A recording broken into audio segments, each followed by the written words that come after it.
This one truth will change how you see your life forever, because one choice creates your entire path. If you're looking for motivation, wisdom, and life lessons, take the path of purpose. How do I resolve conflict? How do I resolve conflict? It's a question every one of us must learn to answer not just once, but over and over again, because conflict is a part of life. It shows up in families, friendships, workplaces, and even within ourselves. It's not a sign that something is broken, it's a sign that something matters. Where there is connection, there is emotion. Where there is difference, there is tension. But where there is courage, there is the possibility for peace. Conflict is not the end of a relationship. It's the beginning of deeper understanding if I learn how to navigate it well. Let's begin with the truth. Conflict is natural.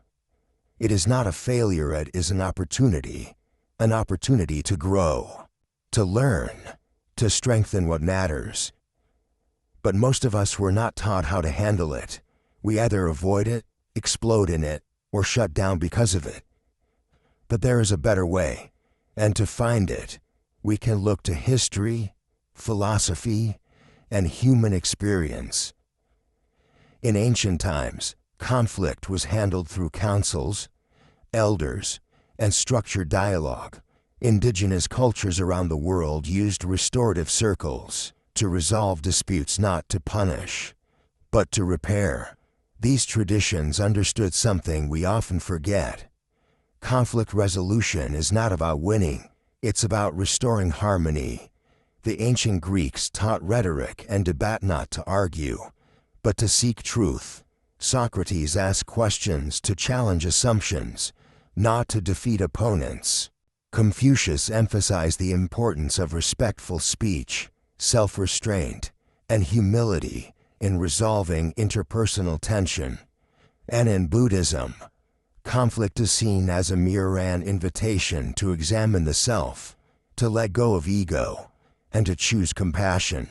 Religious texts are full of conflict and the wisdom needed to face it. In the Bible, Jesus taught, "If you are offering your gift at the altar, and remember your brother has something against you, go and be reconciled to him first." In Islam, forgiveness is considered greater than revenge. In the Torah, the idea of shalom, peace, not just the absence of conflict, but the presence of justice and right relationship. So the wisdom of the world says this: conflict is not the problem. Unresolved conflict is. The way we respond to conflict determines whether it divides us or deepens us. Modern psychology and neuroscience back this up.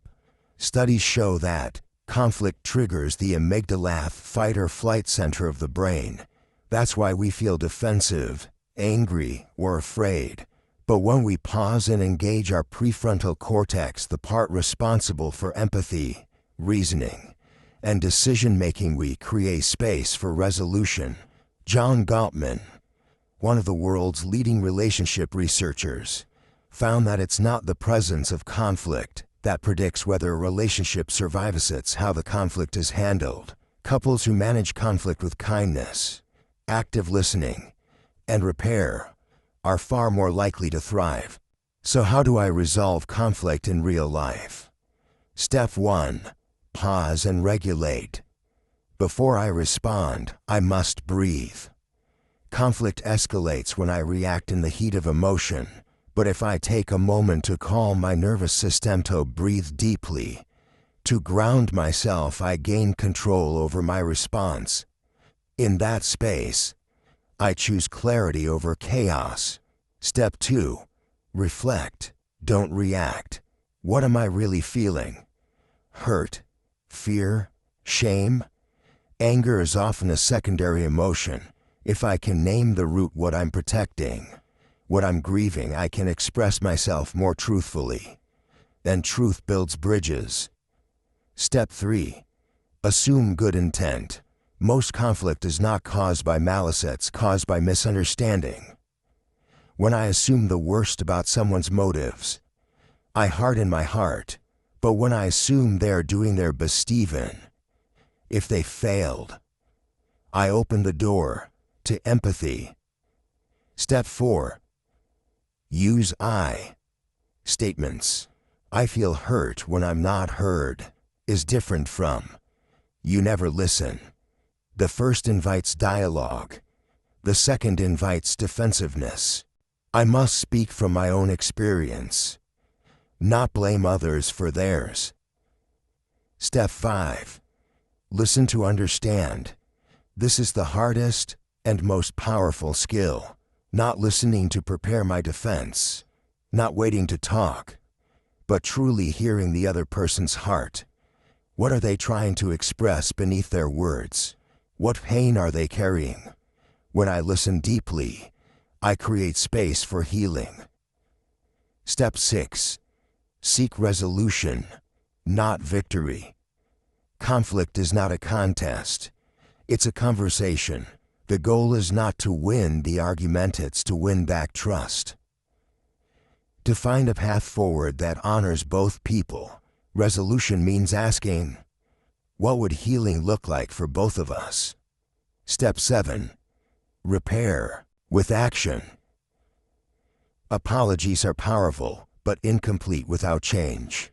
If I've hurt someone, I must ask what they need to feel safe again. If I've been hurt, I must communicate what I need for trust to be rebuilt. Repair is a process, but it begins with willingness. Step 8. Set boundaries with love. Some conflicts reveal toxic patterns. In those cases, resolution means not just forgiveness, but protection. A healthy relationship needs clear boundaries, and setting them is not unloving, it's necessary. Step 9. Let go of ego. Most unresolved conflicts are fueled by pride, the need to be right, the fear of looking weak. But humility is the soil where resolution grows. When I lay down my ego, I pick up peace. Step 10. Forgive but don't forget the lesson. Forgiveness is a gift I give myself. It frees me from the poison of resentment, but it doesn't mean ignoring patterns or pretending everything is fine. Forgiveness says, I release the weight, but I carry the wisdom. These steps are not easy, but they are essential. Because conflict is not just about others, it's about me. It reveals my triggers, my wounds, my growth edges. Every conflict is a chance to become more self-aware, more emotionally intelligent, more human. And here's the truth.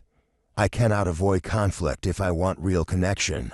Real relationships include tension, disagreement, miscommunication. That's not dysfunction, that's life. What matters is whether I'm willing to show up and do the work of listening, the work of speaking truth, the work of staying present when it's hard. I've seen conflict destroy families. I've seen it sever friendships. I've seen it end teams, partnerships, dreams. But I've also seen it do something else. I've seen people walk through the fire and come out stronger. I've seen enemies become allies. I've seen forgiveness rebuild what pride once tore down. Because when conflict is resolved with care, it becomes a bridge to deeper trust, a bridge to greater empathy, a bridge to transformation. So how do I resolve conflict? I face it. I stay with it. I learn from it. I soften in it. I grow through it. And I remember, every conflict is a chance to choose courage over comfort, healing over hiding, connection over control. That is the truth. That is the path. That is the peace I seek. And I am walking it.